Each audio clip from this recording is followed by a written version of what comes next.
还记得大谷队员的白月光吗？那是一个名为沙纪的外星女孩。故事的开始，大谷便和丽娜小两口开着第一次露面的超级帅气的夏洛克巡逻车执行任务。但是西格玛大谷真就当执行任务啊，全然没有管丽娜说的兜风。和你一起最无聊，到难得有机会能一起。咦，只能说大谷不愧是光，毕竟一般只能直线传播，纯直男。到了现场之后，发现了一个从海里被挖出来的海底捞，这看着有点像电饭煲。但是大谷的探测器也没测出个所以然。紧接着突然有个少女吹着奇异的旋律，引起了这玩意儿的共鸣。但是可能因为低血糖的原因，啊一声晕了过去，我摔倒了。而大谷仔细端详之后，似乎对这个妹妹有特殊的印象，于是便和电饭煲打包带回了基地，就此开启了什么都往基地带的优良传统。但没想到强如绝境也打不开这玩意儿。而当队长问到女孩的情况之时，丽娜刚准备回话，结果大谷热情抢答：“她现在在医疗中心接受检查。”哎呀，看给我们谷儿激动的，我都给你捏把汗呢。医务室这边也是星辰的妹妹，也就是我们可爱的真由腿不是真由美第一次登场，二人初步认识了一下，然后就开启了对星辰的赞美。可是你跟她长得一点都不像啊！我要是像她就倒霉了。不是你俩礼貌吗？只能说不愧是亲妹妹和同志一击的好兄弟呀。而少女这边依然是呆呆的一言不发，丽娜夸她项链漂亮，她也不搭理。不过这个项链记笔记要考的，但是大谷一开口，妹妹就有了反应，还直言似乎在哪儿见过。感觉丽娜的醋坛子已经翻了2回了。虽然这种说法连她自己都有点怀疑，但还真就问出了少女的名字：沙纪。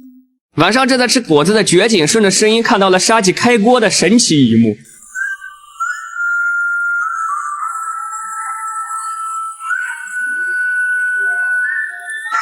直接震撼绝景一整年，大大的眼睛充满了疑惑。不开了。万万没想到是声控解锁，而地球之外一个不明物体循着锅光的指引直击东京湾。只见一个大大的爆丸落地之后，直接启动超级变换形态。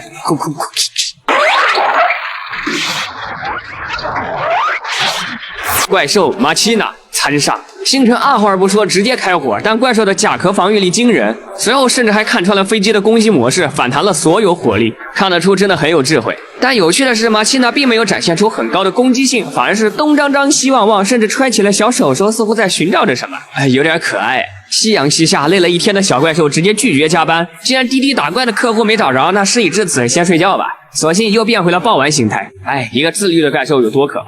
而在 TPC 进行战术布置时，大谷则与丽娜讲起了自己曾经的奇妙历险。那时候的大谷还是小谷，在一天骑车玩脱了之后，太阳快下山，但是距离家里还有一段距离。那时的他很害怕，但正此时他遇到了一位姐姐，独自在海边哭泣。大谷上前安慰，没想到姐姐也很温柔，还为他指明了回家的路。你没有问题的，只要从这里一直走就可以到家了。而从小就温柔的大谷也不忘问问姐姐的家，但是他说：“我在这儿等人来接我回去。”这里的构图真的很美，只能说远古实在太懂西洋了。回到现实，丽娜觉得这事儿不太可能，除非小妹妹不是地球人。结果真由美给出的31度体温记录更是证明了这一想法。另一边，随着天色渐白，日出早八之后，打工怪准时上班。结果刚起来还不太清醒，被战术火力打了个措手不及。但聪明的马奇娜便很快看穿了自动地雷的所有攻击模式，并且做出了超级有效的应对。可以说战斗智慧这一块真的是拉满了。另一边，野瑞根据自己编写的超级无敌大数据查询系统，以少女胸前的项链作为引子，查到了一个惊人的事实：这少女可能已经大于200岁了。话分两头，马奇娜因为接不到人，又被地球人欺负直接开始坐地上哭了。撒娇猫猫可爱捏。此时沙纪吹着小曲儿逐渐靠近马奇娜，虽然丽娜告诉大谷沙纪不是地球人，但是善良的大谷眼看沙纪进入了地雷的瞄准范围，心急之下直接冲上前去，并且在地雷卷起的烟尘掩护下变身迪迦。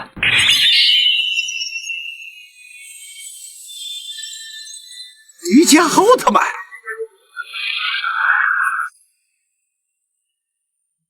但问题就在于这一下给马奇娜整应激了，本来还没什么攻击性的，但可能以为迪迦要抢他的单子，因此两边扭打在一起，结果迪迦一巴掌下去，哎呦喂，哇，手疼啊！这也看出来这护甲是真硬。几次交锋下来，迪迦在这甲壳上吃了大亏，而马奇娜却越打越来劲，直接超级变换形态启动，变成爆丸之后 cos 大运，几发肉弹冲击给迪迦肘的有点吃不消。此时迪迦也来火了，索性也不解释，变成快乐 VIP 形态，直接肉身接触了又撞上来的小怪兽，并且成功反击。而正当迪迦准备用迪拉修姆光流结束比赛之时，沙纪终于来解释了缘由。原来马奇娜真的只是来接人，但因为之前那个胶囊一直没有现世，所以他并没有联系母亲的方法。他等了很久很久，等到现在终于被胜利队挖了出来。而在迪迦温柔的注视下，他说出了或许是大谷最想听到的话：谢谢你保护我，谢谢你。